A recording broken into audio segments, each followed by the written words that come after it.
So you've bought a bunch of new Microsoft 365 Copilot licenses to start piloting this exciting software. You assign them to users, and instead of AI-fueled utopia, you get a phone call from your boss who's just found out someone asked Copilot for the CEO's last performance evaluation, and it gave it to them. This is a nightmare scenario I've heard a lot of talk about, although I honestly think this has now become more of a thing of urban legend than a real story. But still, the question of what exactly is that wonderful new AI assistant allowing your team members to pry on seems to be something keeping a lot of people up at night. But if you're someone who is fraught with concern over these sorts of issues, you'll be pleased to know that Microsoft has your back. In this video, I want to look at 3 technology options Microsoft has made or will be making available to help you lock Copilot down: Restricted SharePoint Search, Restricted SharePoint Discovery, and Microsoft 365 Copilot DLP policy for Purview. But first, a quick introduction. My name is Nick DeCourcy. I work as an independent consultant helping the owners and leaders of small and medium-sized businesses achieve more using AI. I am also a Microsoft MVP for Microsoft 365 Copilot. If you need help and want to learn more about me and my advisory services, check out the links below. Let's start with a little background on this issue of Copilot enabling prying eyes on your data. Is this a Copilot problem? Not really. But it is something that Copilot can amplify if the problem already exists in your tenant. The special sauce of Microsoft 365 Copilot is its ability to ground its responses or contextualize them based on the data already inside your Microsoft 365 tenant. And because a good portion of organizations have much of their data in Microsoft's cloud now, the power this conveys to Copilot to give you relevant responses based on specific business data is just huge. So using Microsoft 365 Copilot, I can just give it a general question about a project I might be working on, and it will go out and find information from across the data it has access to in order to answer that question.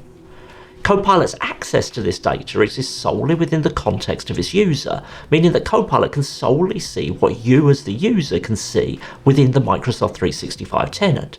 It respects all security controls that are already in place, including permissions, access to shares, public versus private content, and sensitivity labeling. Foundationally, all Copilot is doing is leveraging an advanced form of Microsoft Search, which for any user, Copilot enabled or not, could turn up a roughly similar pool of data. However, for many organizations, the actual access a user has to resources isn't an exact match to what they need to do their job. Many businesses have data access controls that are more permissive than they might ideally like. They might have lots of content that is just accessible to anyone via public groups, for example, and control is more down to habit and trust than it is to do with technology. A human worker may know they technically have access to all the payroll data and finance, and just don't access it on the honour system with an assumption in the back of their mind that they would somehow get in trouble if they did. None of this laissez-faire approach to security is caused by Copilot or activated when you start to use it. But Copilot is genuinely unaware of your data access habits or understandings, or the things you don't look at on the honour system principle. It's a machine and its access is a binary option of either it can get into the file or it can't. And if your request to Copilot turns up a file you normally wouldn't access but could, as the most relevant or topical based on what you're looking for, then its response could contain something your organization doesn't really want you to see. This problem is summed up by the term oversharing. That's not just when you embarrassingly realise your retelling of your weekend's exploits contained rather more detail than Sharon in finance was looking for, but when through any technical means data gets shared with or made available to a broader audience than is needed for its purpose. And the right answer to this oversharing problem is a big hurdle, as it really requires you going back and right-sizing the permissions that apply to anything that could be or should be considered sensitive in any way, or in more IT-focused terms, putting in place a suitable data governance strategy. For many businesses, this is a bigger job than can be accomplished simply or quickly, and certainly not on the timeline you've set to start rolling out Microsoft 365 Copilot.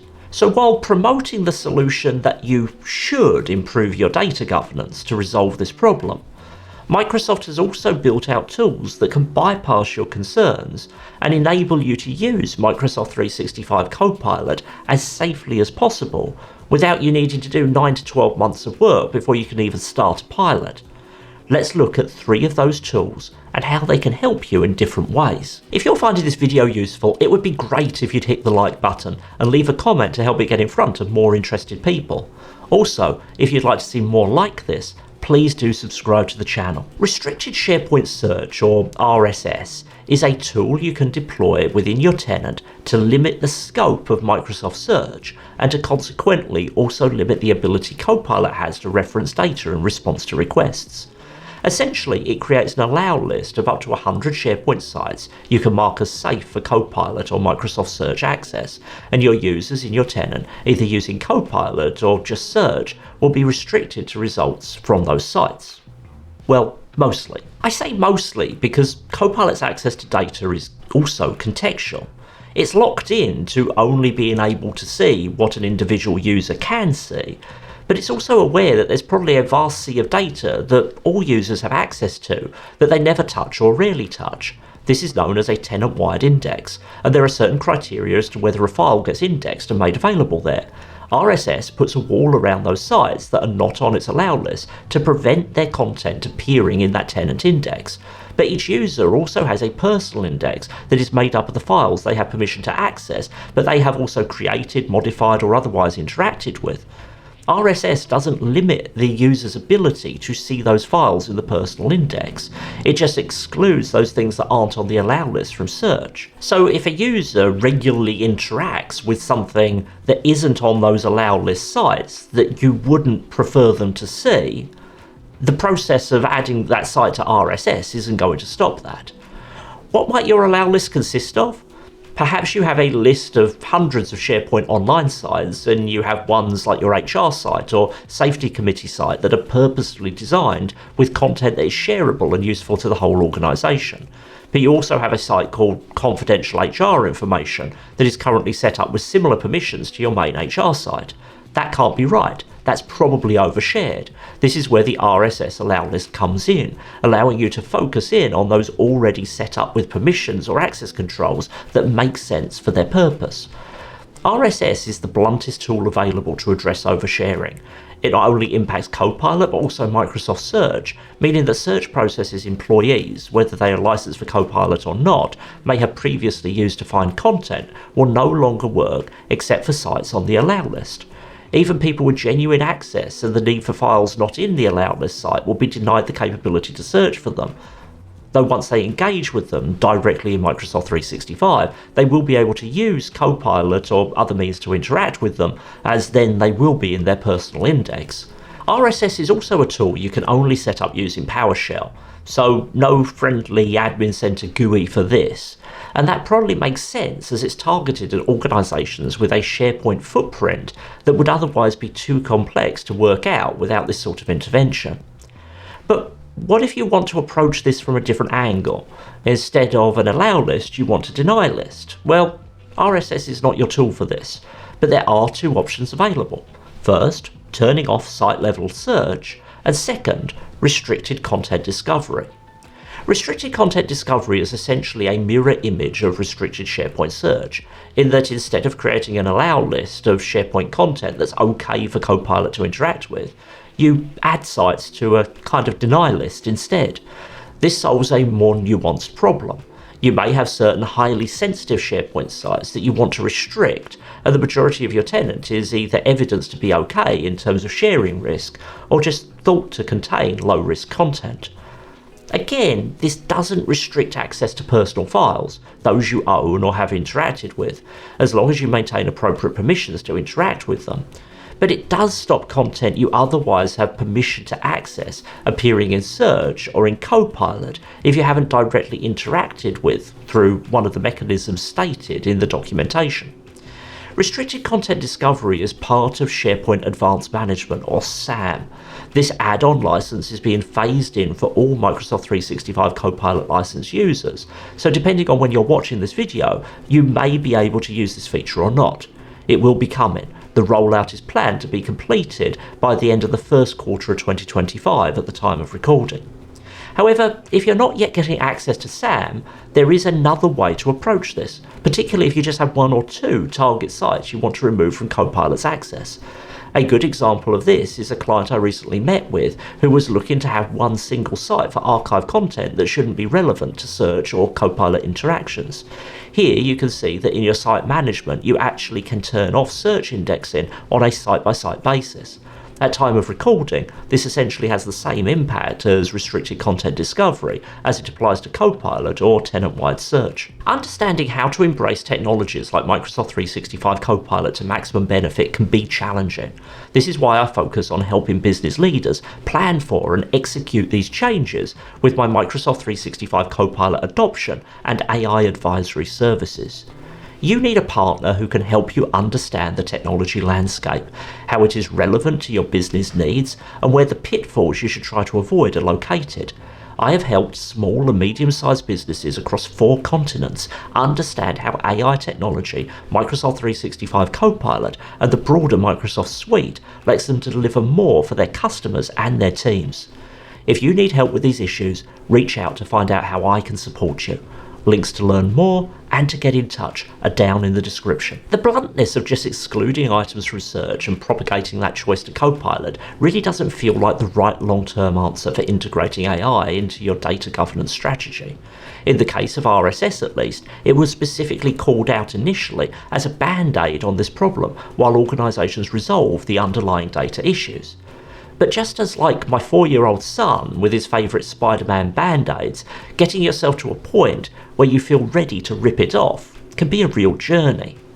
Now in public preview is a more nuanced approach that feels like it fits better into the overall data lifecycle approaches Microsoft promotes as best practices, a new Microsoft 365 Copilot policy option for Microsoft Purview data loss prevention. This new policy option allows you to apply the DLP policy preventing Copilot access to content tagged with defined lists of sensitivity labels.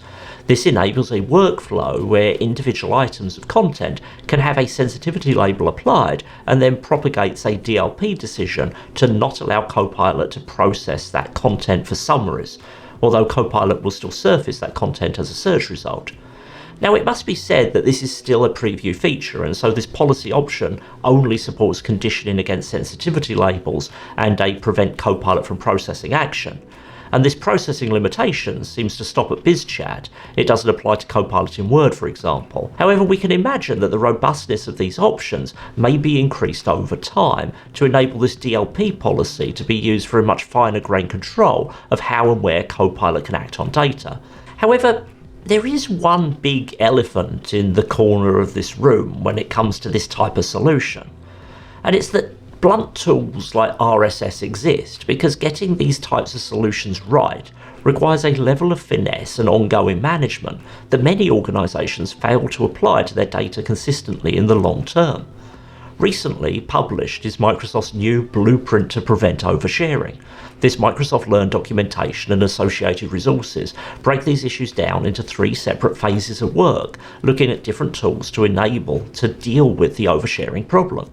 If you're just starting to address this, you are not alone, and Microsoft continues to promote approaches to help you not just be successful with Copilot, but to do it safely. My perspective though is this: since the summer of 2023, the level of concern, bordering on outright fear, that has been associated with the consequences of Copilot looking at your data has skyrocketed, accelerated on by a constant stream of content related to the imperative to lock down your assets in order to use Copilot, primarily, in my opinion, driven by an understanding that catastrophizing AI gets eyes on stuff. Microsoft continues to respond to that in its messaging and products, but foundational guidance on what needs to happen to prepare for Copilot hasn't really shifted in nearly 2 years. That's not to say there's no risk, of course there is, but in a world where activating Copilot doesn't actually change any file access permissions, I think some of the fear around this product has sometimes gone pushed to the extreme. Far more often I'm exposed to scenarios where the focus on equating the drive for just enough access to data oversharing has led to Copilot users who actually don't have a Copilot that can see enough stuff to truly help them do the things they want to do. For every inadvertent and maybe imaginary share of the executive team's salaries, there are numerous examples of bad data management or ill-considered integrations impacting AI's usability rather than creating big new security risks. In my view, other AI-derived risks should be taking up more of the oxygen that's been devoted to this issue in quite a lot of cases.